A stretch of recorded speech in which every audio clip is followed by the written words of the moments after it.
Techland has had a full year to grow Dying Light 2 now. Tymon Smektała, the lead franchise director, talks about the second DLC coming to Dying Light 2, the future of Dying Light 2, and some of the things they've learned along the way.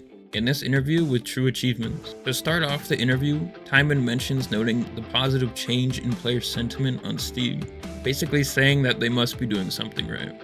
He also spoke about the Bloody Ties update, saying this: You enter this arena where you participate in crazy challenges, and it offers a lot of fun, intense, and very unusual gameplay sequences for a Dying Light game.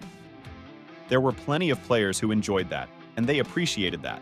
It seems that for those players, we can deliver, but there is quite a significant group of our players who just want more of that post-apocalyptic fight for your life everyday type of setting and gameplay. So it seems we have pleased quite a few of our players, but also didn't hit the right notes for the other part of our community. From what Tymon said about the more light-hearted Bloody Ties update, it would seem they plan on doing things differently in the future. They also said this about future updates.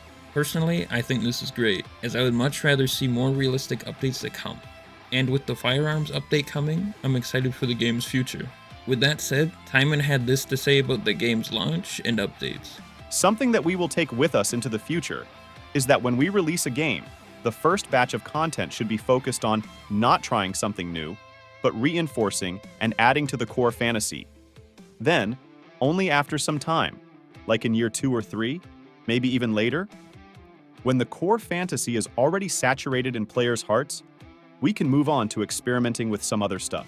They also talk about how they will be changing the way they sell cosmetics and do crossover events, stating that they won't be doing nearly as many, but instead squeezing out as much of that event as possible, creating proper events that can last weeks and give players interesting rewards.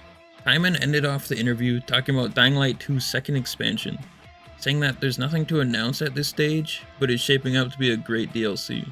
They don't want to rush the update because this is the crowning jewel of Dying Light 2.